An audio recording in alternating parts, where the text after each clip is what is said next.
Welcome to CSN's first fall episode. We're glad to have you join us. Topics today range from campus events, resources, and an emerging online gem founded by one of our very own.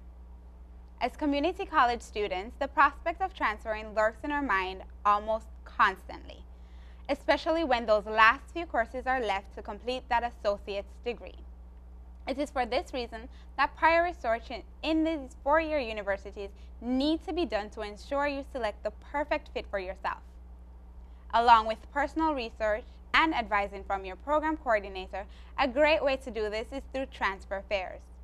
Local and neighboring universities visit community colleges to provide information, answer inquiries students may have, and hopefully recruit new minds for their institutions.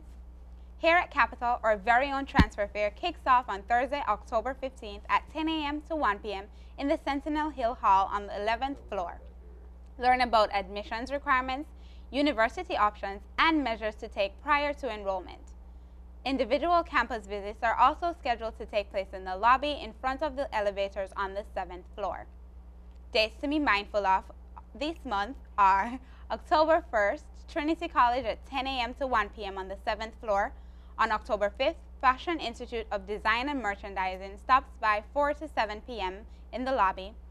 On October 6th, at 10 a.m. to 1 p.m. in the lobby, American International College, and on October 22nd, we will be visited by both Elms College, who presents in the lobby, and Trinity revisits us on the 7th floor at 10 a.m. to 1 p.m. For more information on dates and times or for answers to any inquiries, please contact Sabrina Adams-Roberts at sadamsroberts@capitalcc.edu or visit the Counseling Center. October is Hispanic Heritage Month. Concerts at Capitol in collaboration with the Latin American Student Association, LASA, have put forth a few cultural events here at Capitol that promises to be both entertaining and culturally enriching. On Wednesday, October 7th, a music concert dubbed Tres Vidas is scheduled to begin at 6 p.m. in the Sentinel Hill Hall. Music theater works conceived and performed by the Core Ensemble, a theater group. Tres Vidas is free and open to the public.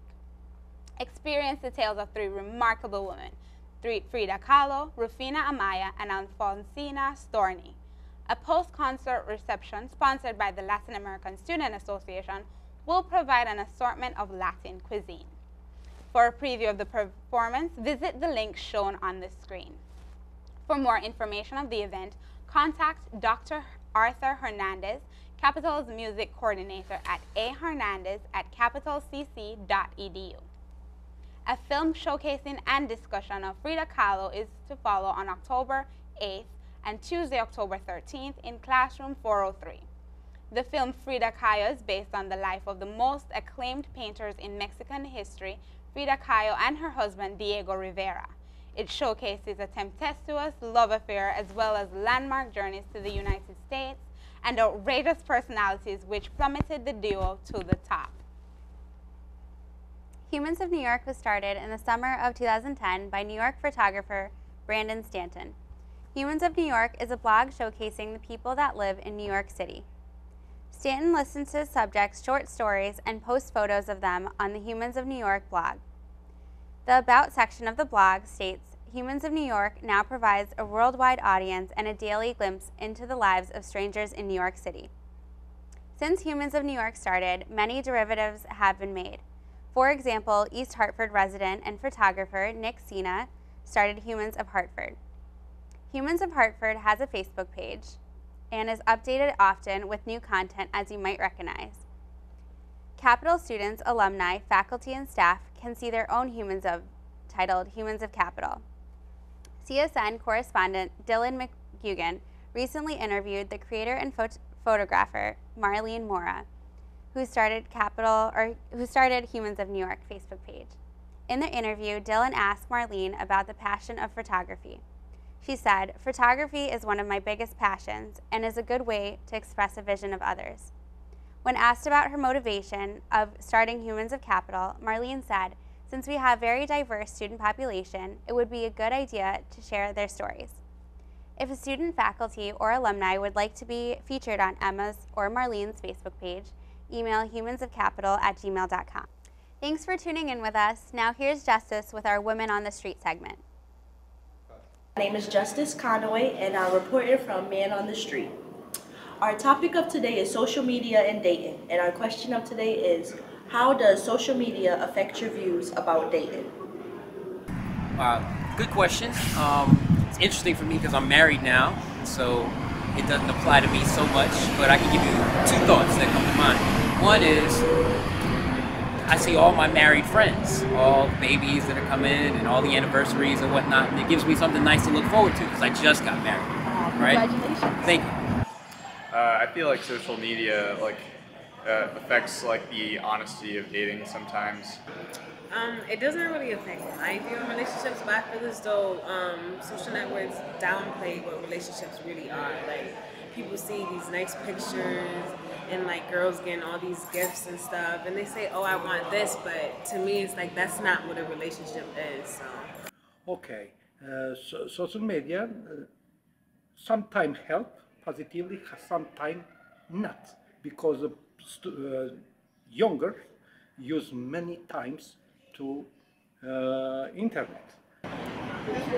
Honestly, it doesn't really affect my views because I feel like dating is just the initial process where you meet someone. So social media is just one more way to meet people where you can make a decision if you really want to go further or if you just kind of want to keep it casual and just keep it online.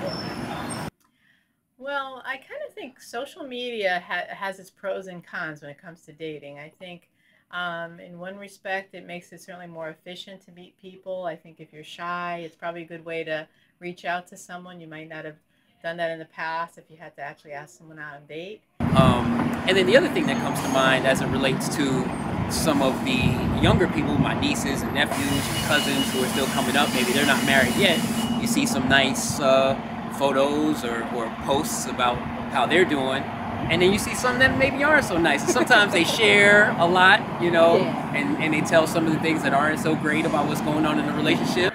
It annoys me when I see girls tweet that. I have 3 kids myself, and one actually met his girlfriend on Tinder. It can be great if you're sharing positivity, and then sometimes not so great if you're sharing negativity. The way he puts it is, when the old way of dating, the way you met people is you just saw someone in a bar, and so why is this any different? The thing about it is that it's an outlet for everybody to just sort of share their selves. But I do think that the only problem with social media is I don't think it gets people out as much as they used to. I think it has a negative effect almost on what relationships really are. This whole movement now that's like, hey, don't have your spouse or don't have your boyfriend or girlfriend on your Facebook because it's just going to ruin it. And it does for a lot of people. Some people, if you're like at all insecure, even in the smallest way, like the wrong picture will just don't date if you have Facebook. No, if you have Facebook, it's totally fine. It's just like, you have to know what you're putting out there, This is Justice reporting from Women on the Street for Capital Student News.